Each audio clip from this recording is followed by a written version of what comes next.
with us from the Last American Vagabond, which is unfortunately right now a victim of Lawfare. Ryan, welcome to the show. Thank you so much for being here. My pleasure, Kim. Thanks for inviting me back on. I think this is Oh, a very important conversation for just independent media everywhere. yeah, no, totally. This is very scary what is happening to you because it does show that there is now this attack. We've seen what happened to Trump over these last several years of going after him using lawfare, trying to find anything and everything just Right. to silence opposition, silence somebody that people don't like politically, they don't like their ideas. And now, of course, there's been censorship of independent media and opposing voices, but now this is escalated to another level, is what this is. So explain to us the lawfare that is being enacted against your organization. Well, to the basic reality of is that we've now, and this has been at separate times. We can get into the nuance of it, but three separate lawsuits, all around copyright law, and the first two all coming from the same law firm at separate times, though different people, different parts of the world. So one of the things that really stands out for me as seeming sort of targeted or driven from something. But the reality of it is, for anybody that does this work, we act in a couple different ways when it comes to the content, especially if it's independent and smaller media. We can't pay for the types of high hundreds of dollars for every image we use, for every work, every piece of work. So we end up using things under fair use, which for those in this field, it's basically just things that would apply, using certain clips of larger things if it applies to what you're covering, and that's protected under what's called fair use, the Fair Use Act. And that's a lot of what I try to do. But there's also the side of it that's called Creative Commons. And so all that means is there's a lot of Creative Commons work out there that's considered free, and there's varying levels of that as well. Some that require you to post a little sign that says you're using it, but it's Creative Commons, but ultimately free. And so I act in good faith in what I put up on this platform. And I look for things that like if you look on Google's and different browsers, there's usually a Creative Commons tab where there's a lot of images. I'm finding out only now that those apparently aren't always verifiably Creative Commons. But I act in good faith and I try to find those, or otherwise use ones that I argue would fall under fair use. So all that's to say that I have been doing this a long time for the Last American Vagabond. And in the past, I've gotten a couple of things in the mail that, argue something's being violated or so on. And I looked at it and didn't think it was valid. And I've asked other people in this field, and it's common. We get these random letters. My lawyer says the same. It's like it's frivolous. They send them out to hundreds of people, rarely follow up. It's about hoping that you'll pay off what they're asking for. And it's just kind of like the volume, right? So I got one recently before I had the other two that followed, brought it to my lawyer, and he said the same thing. This looks like one of these, ambulance chaser types that just dump this on 1,000 people. And the law group itself, when I looked up, is notorious. The Sanders Law Group. There's articles all over about how these trolling acts that they do. They're known for it. So I immediately put it aside, thinking, okay, well, I grabbed it from a Creative Commons location, so I think that I'm in good. I think they're just trying to get me to give them some money. So I put it away. And ultimately, they came back around. And by that time, we had a second lawsuit. And so we started engaging with it. Like, am I missing something? And so I simply then, at that point, took the action to remove the image that they claimed I was violating, even though I didn't think that I was. And it turns out that it was their copyright, just to make that clear. But the point is that in these cases, you have to prove that it was done intentionally. That's a big aspect of that. And so I removed it. And so to sum up the longer part of it, then we got another one from Sanders. We have a third lawsuit. Sanders Law Group are the first two. The last one is, I think, Higbee's and Associates, which the group that they're representing is based out of Jerusalem, the other two in New York. And the bottom line is they're asking for incredible amounts of money. So one of them's asking for $30,000, $35,000 for one image. I go through all the work and I show them, even though I've pulled them down, that the amount of money they're asking for is absurd. One, because our website is not monetized. It's all donation based from other locations. But I even break it down based on the views from the article, the amount of revenue for that time frame. At most would be like $100. And so I even from that point was like, look, we'll give you something reasonable if you think that we still would owe you money. Here's twice as much as it would be worth. And they didn't want to accept that. So long story short, I'm in a position where this becomes very weaponized. And I think this is the important part for people in this field, that it would cost me, and it already has cost me, which we've done fundraisers and so on, thousands of dollars, probably more than $10,000 at this point, just for the, paperwork side of it, for my lawyer engaging with this. And to go to court to try to fight this, which I argue I would fight this if I had the money, because I believe I would win. I believe that I can prove, and I know I can prove, that I tried as best as I can. And the point to add to that is that there's no way to prove that these things are licensed unless you have something from an image that shows it, or you can find it somewhere else. So I take that good faith action. I don't think I have. And so the point is that I would fight it in court and prove that I didn't knowingly do this. And when I was told and made aware, I took it down. And so, and then I would believe I would be able to win that. But it would cost me, as anybody knows, 50 grand or more to be able to fight this in court, which I can't afford. So I'm stuck in a position now, and there's two more behind this, where I lose either way. I can't afford to fight it. So if I try to, even if I do fight it with that money, if I was able to, I could lose and have to pay for all of their lawyers' fees and the incredible amount they're asking for the image, and still have to pay my lawyer. And the point is, now we're even settling, and there's different ways we can go into it. The point is, I would lose either way. So I'm stuck basically just going, okay, what do you think I owe you, and trying to settle it. And I think this is a weaponized system that does not amount to justice in any way, shape, or form, because people that don't have enough money are incapable of defending themselves, even when legally I would argue they would win. And now I think this is starting to be used against TLAV in particular, which is where the two from the same law firm comes in. I don't know how you could argue that is not weaponized, and somebody either is putting them to it or the law firm's deciding to do it to me. So I'll pause if you want to ask any questions, but I think this is very weaponized and about trying to either get more information in some kind of discovery forum in a court of law, or just take down the last American vagabond. That'd be my opinion. Right. Do you know who the individuals are that are behind these 3 lawsuits? Yeah. Now, what's interesting about that is I did a very big focus on this on my website, or on my show and the website, to make sure people can understand what's going on. But I kind of went out of my way, other than the public documents that anybody can find, to kind of be like, this is the person. I didn't want there to be some kind of an action toward them, which we all know would happen even if I asked it not to. Then I found out that people through that had found a person on Twitter and they were posting about it. So the next show I came back around and was like, this is where, this is being discussed. I want to make the point to say, please don't go after this person. Don't make any threats. That's not what we need. So I was kind of in a way forced to highlight at least one of them, but I do know the individuals behind it. And if you look at them in general, you can see that this has become a good example. Is a while back, we all remember the time when I forget the term, the acronym for the group, but they started adding and requiring like handlebars and ramps for restaurants, right? And rightly so. At this point, it's kind of people probably disagree or have different opinions, but that became the standard. Then all of a sudden, you started getting this weaponization of it, where people would go around with somebody in a wheelchair, lawyers, and just go from restaurant to restaurant to restaurant, and you could argue that they were doing the wrong thing, but then demand something to basically get them out of the way, whether or not they fixed it. And so it was weaponized, and they just were doing this around until it became a point where they put a stop to it, right? They argued, well, this is being manipulated. And I think that's the same thing we're dealing with here.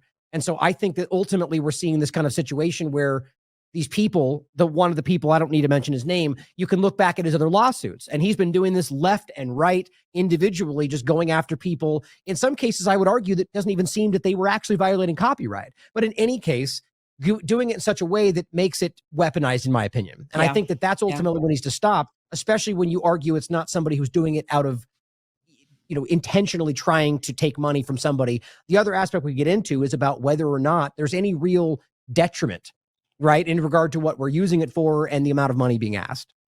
Right. So these individuals, they're photographers, and they say, I took this picture, this is my work. And well, as I understand, yes. Oh, sorry, go ahead. Okay.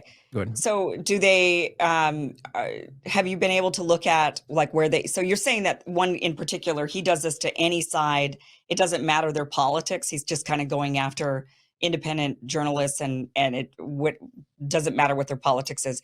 Is this somebody that you think when you settle, that person would get money, right? So is this how they make money? Because they don't make money off of their this is how they make their money?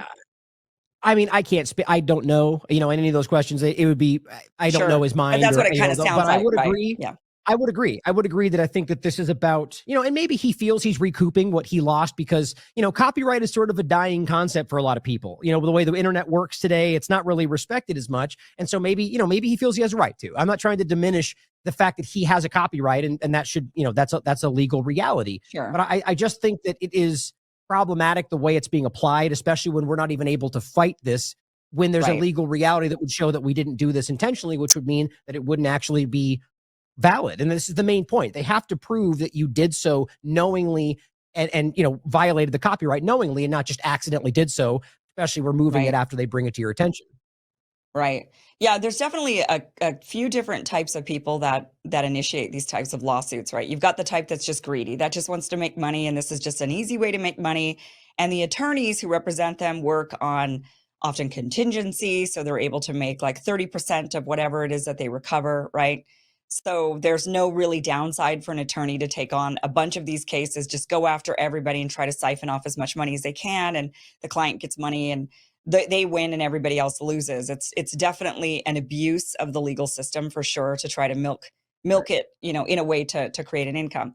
Then there's of course the type of person that uses the system because they just don't like the person they're suing, right? They're just against the person they're suing for maybe personal reasons or political reasons, potentially in this case, ideological reasons, right? And they know, and this, I see this happening all the time with court cases, all the time, where a person will sue, like especially a company, believing the company has a lot of money.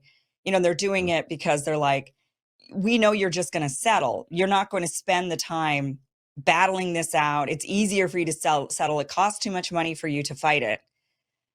And they know that, and that is one of the problems with the kind of the how litigious our country is that it kind of allows for this system where it's like, look, it's just cheaper, and every attorney will tell you it's just cheaper to settle. It's just cheaper to settle Yeah. than to Well, fight it and potentially lose.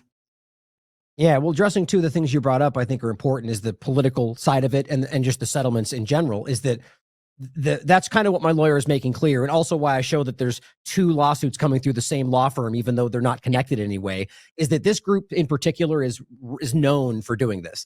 So it's clear that they make money off of this in the volume aspect, right? So that's where this game comes in, is where they then take action, that frivolous action, redundant action, to bring up the fees beforehand, right? And this is what my lawyer's pointing out, is that this is happening in regard to, they're trying to get him to take these actions that he's arguing aren't necessary, and it's all to build those fees beforehand. So when we even get to a settle point, they're now asking for 3 times as much as would even, and that's been happening more than once, and so it's clear that that is part of it for them. I also argue, and you can see the way that this one individual has continued to do this, even if you think he's got a valid claim, it's clear he's making far more money doing that than he would selling these individual $100 licenses, so there's a part of that. But the political aspect, I think, is very important. And this is my opinion, but I think it's hard not to see the timing of all of this. At the same time, not to get into it because we're not focusing on the show today, but there's been a lot of action taken around this that I find to be not coincidental. Things like, but almost being censored from Stripe, or these different actions that just happened, other censorship that's happened to us.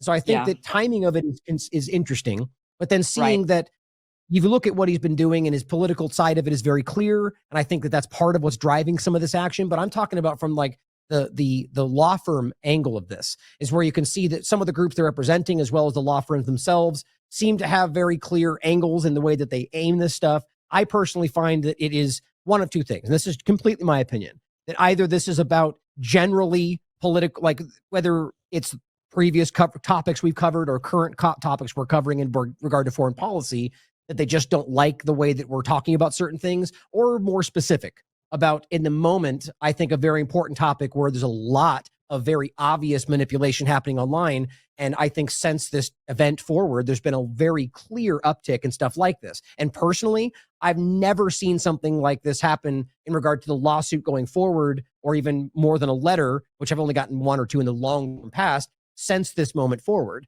And this is just after the ongoing Israel war, and I think that there's an interesting timing there, and I think that the aspect of them continuing to follow up and the way that they're using it shows that this is not about what my lawyer argues it typically would be, which is seeking a settlement, right? The immediacy of the money, because that's how they make the benefit from it. Instead, in the beginning, we tried to offer some middle ground, and they just refused it. And my lawyer was baffled by that. He's like, this is what they do. So it seemed they weren't really interested in making the money immediately. They wanted something more than that. And now another point is, it seems they're really pressing for the discovery side of this, even as we're in talks to settle.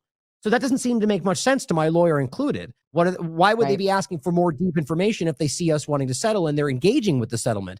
I personally think there's something more to this. That's my opinion. Yeah, it sounds very political. It sounds like there could be somebody who's just in it one of the players could be in it because, oh, I'm just going to make a quick buck. This is how I make money. And maybe even the firm is aware of that. And the firm says, well, here's somebody who just quick, we've got various different kind of clients that we use, that we help go after these. But then maybe somebody at the firm has an agenda, an ideological agenda, Right. and is targeting you with clients of theirs. The one in Jerusalem is quite suspicious as well. And the fact that you have three after you at the same time, and the fact that this goes on top of so much censorship that your organization has been under. I mean, just list off everything that you got. How many times have you been banned from Twitter?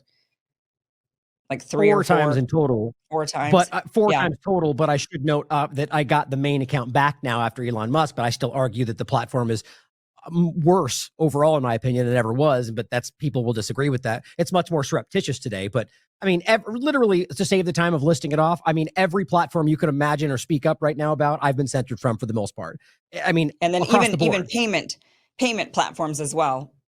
Have you been Yep. debanked? I don't think you've been debanked yet, have you? Have you gotten to that point? Not debanked, but Okay. PayPal censored me, stole $6,000, which I never got Right. back, which that's not even unique. I hear that from pretty much everybody that happens through PayPal. Patreon kicked us off the platform around a topic around AstraZeneca, which has now been pulled off the market. It's exactly what we claimed at the time, both Whitney and myself, and they never gave us that back.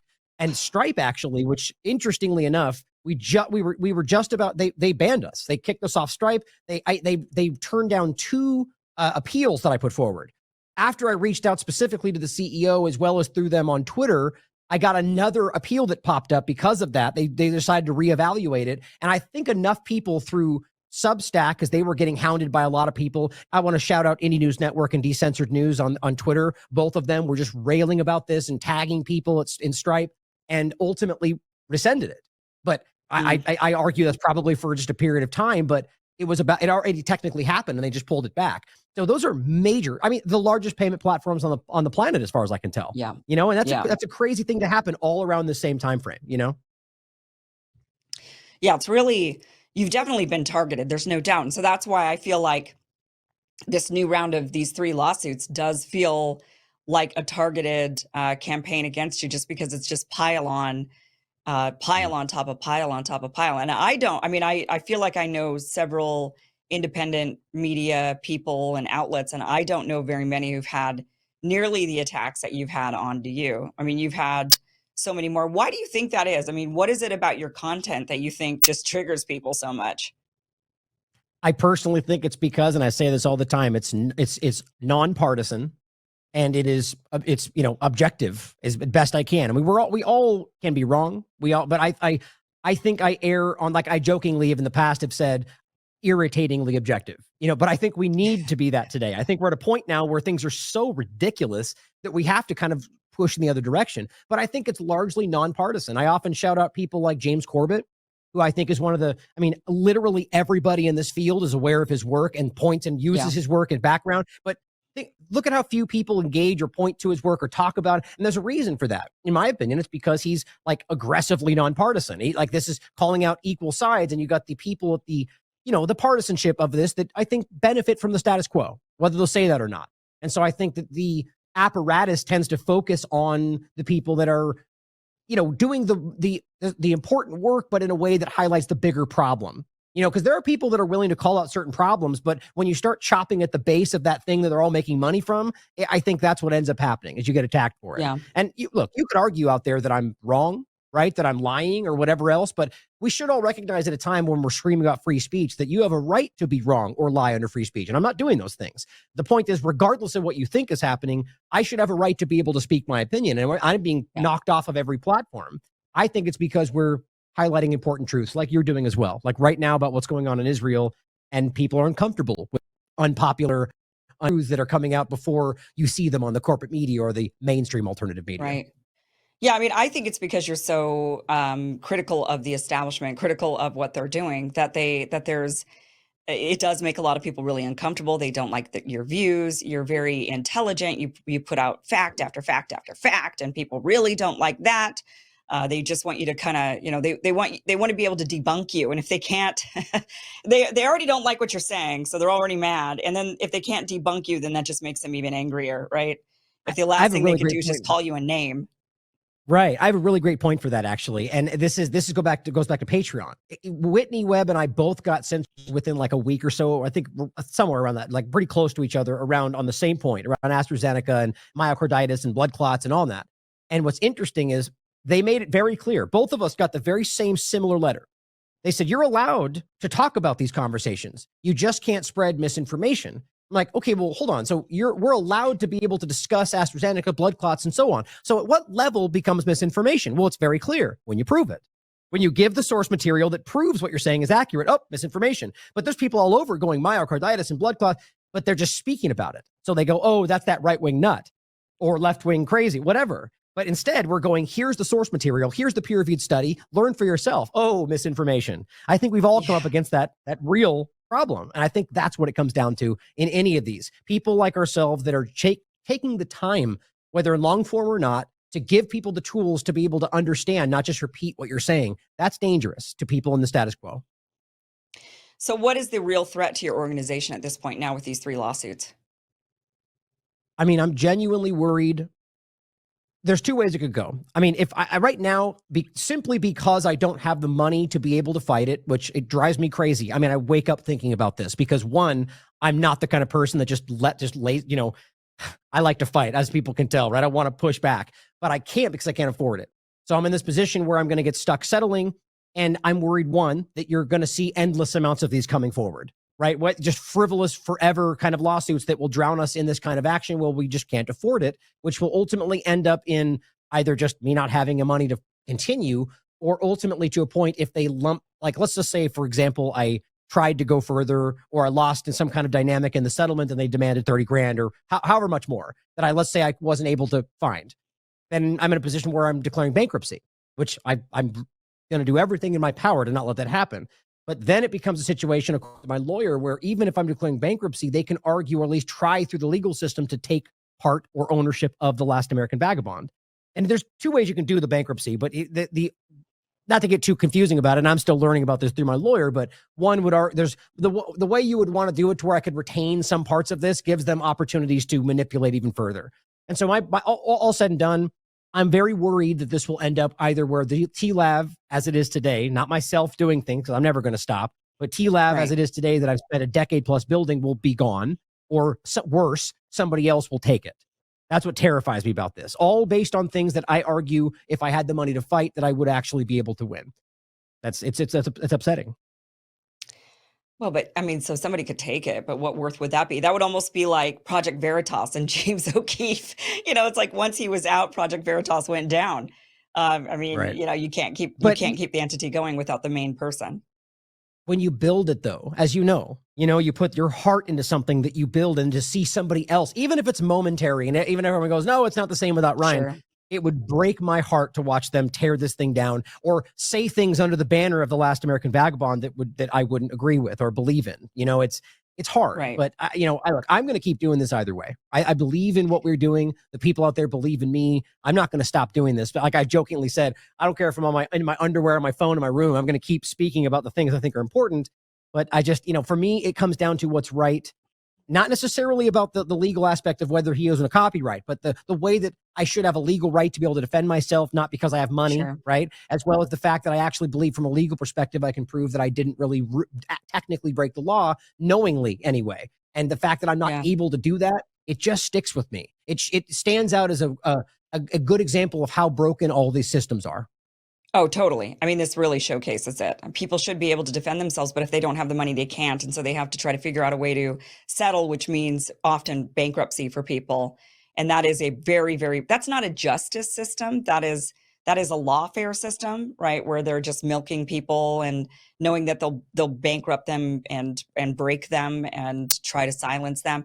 I mean, but they're not able to really silence you. So even if they come after you in this way, and even if they take the entity Last American Vagabond, I mean, it's like kind of like I don't know. Then I'm just like, okay, then start another one. People will just follow you. I mean, I know it's not that easy. I know but it's not that easy, but it is also that easy. I mean, I think people will just follow you wherever you go. I think everybody that loves your work on TLAV is going to love your work, whether you call it, whatever you want to call it, right? I think they'll just say, okay, I just go to this other place now where I get something. They can't really, at the end of the day, they can't silence you. And that Mm. is, I think, the main important thing. But it is, um, so I mean, so then it kind of begs the question of why they even try this. Why do they go after this if their end result, what are they thinking in their minds? They're thinking in their minds that they're going to finally silence you, and that they're finally going Maybe. to, or if there's other more powerful players behind this and they want to do the discovery and find out, is this guy being paid by Russia and China and who, Hamas, like whoever they want to blame you being, paid by. I know at one point I was accused of taking Assad money. I'm like, really? Well, Mm. I'd love, where's my Assad money? if I'm being paid by him, I'd like to see the check. Right, right, So they always exactly. come up with something. And so maybe the discovery is to try to pin it and say, all right, we knew it. We knew that this guy was, the government could be using I mean, look, anything's possible at this point. We're hearing about the government doing all kinds of nefarious things all the time. It is Mhm. really possible that the government is even behind this and saying, we got to investigate this guy and where's this money coming from? And, is he paid by some, is he a traitor to the country? And that's what they're looking for. And that's what they looked for with Yeah, Donald Trump. That's what they've looked for with a variety of other people as well. So that could be definitely yeah. one of the angles. I definitely agree.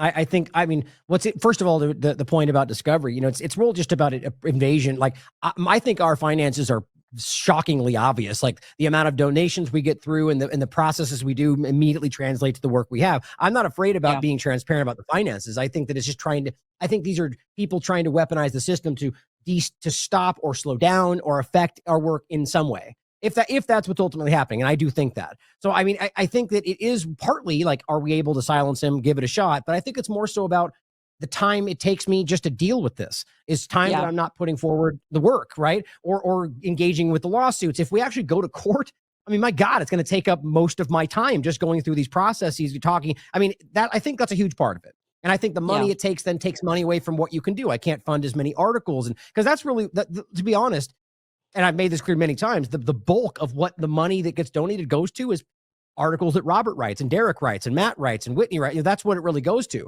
I Yeah. think that is what brings down. If you stop the flow, it ends up being, I can still do my show, but it ends up not being able to pay for all the things, the lights in the room. It's like that's what it comes Right. down to. Even if I'm still able to speak, it does diminish the reach and what we're trying to accomplish. But I agree with you. Yeah. I mean, if I have to rebuild it, I will. But I just it will stay with me forever. They were able to to win essentially in this case. Well, but not really, because they're not going to silence you. I mean, that's the end of the Right. day. They're not going to silence you. But yes, it would be, you have spent a long time building this. You've done an excellent job building this. And it is really a shame that people are coming after you. And it's scary. It's not just about you, right? This is about all of us. This is a very Right. scary tactic that can be used. And who else could be it could be deploying this is mainstream news, right? Mainstream Oh, news could be totally. coming after all of us independent creators by using these types of, finding any angle to take us down, because what is happening in the public isn't trusting the mainstream news as much as they're trusting the independent media people now. So they try to go Right. after us in a variety of ways. And this could be one of the mechanisms that they're using. So there could be the government behind these people. There could be big media behind these people. It could be just political ideology. And people have gotten these bright ideas from looking around and seeing how law has been weaponized. And so they're thinking, oh, I could Mm. do this too. I don't like this person. I don't like what they're talking about. So there's like a variety of very scary scenarios there, I think, of who could fundamentally be behind this, or why, the reasons why it's happening. And that should be a shock and a scare, I think, to all of us. And many of us, like, Mhm. I know myself, I'm going to start scrambling after this. After hearing your story, I'm not going to lie, I'm going to start scrambling about and being more vigilant about the types of stuff I'm using, because I now see that they're starting down this path. But then it's like, I don't know if we can, if it's not this, it's something else. I mean, they'll find something Right. else. And Well, let me make especially a if they good know point you right can't here. fight it. Yeah. Well, this is an important point that is like a larger analogy for like the larger problem is that. So my lawyer reached out to somebody he knows who works on this more extensively, but he's a super high paid lawyer. And so he just wanted his opinion and asked him, like, what do you recommend going forward for Ryan in what he's doing to try to protect from this? Because clearly my lawyer is of the opinion that they're just not going to stop. whether we settle. And that's been the hard choice, is that we don't have any other choice but to settle, but he knows it's not Right. going to go away. So what it creates, what he recommended, he goes, well, just don't use anything you don't pay for. And his advice is not based on the law. It's based on what is likely to give me the best outcome, right? And so if you Right. stand back and think about what he's saying, as somebody who knows the law, which is, okay, so what you're actually saying is, he recommends that I forego my rights of the Creative Commons, which are our rights to use the free content, for the risk or the possibility that they may just decide to sue you anyway. Like, that's where Yeah. we are in the world right now, where we're choosing to forego things that we have a right to because we're not in the position to be able to fight against the powerful, the rich, and that is Well, it's just an example of this problem. Go ahead. yeah, but if they did come after you, if you really were using, if you were really, really vigilant from now on, right, and just really used only stuff that you would find on Wiki Commons or whatever, if anybody did come after you, you could countersue. You could absolutely countersue for Yeah. Well, that it's a frivolous lawsuit.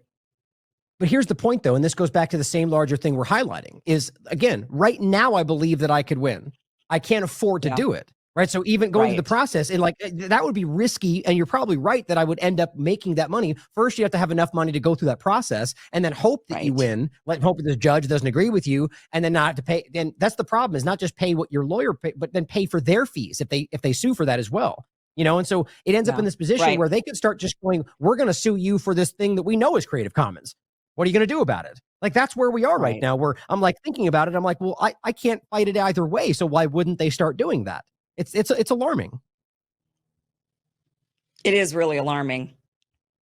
It's really alarming. And it really does highlight just how broken our system is, and how, I mean, look at, like, even, and I hate to bring him up again, but look at Trump and how much his lawsuits have cost. The Yeah. cases have been like 100 million. I mean, some outrageous amount of money towards all of this defense. And it's just obvious, it's meant to obviously just hinder his campaign, hinder him running for president. They don't like that people still like him, and that people will still vote for him, and that he has a chance at beating Biden, right? That's like something that a certain demographic in this country are really upset about. And so they're using any tool necessary.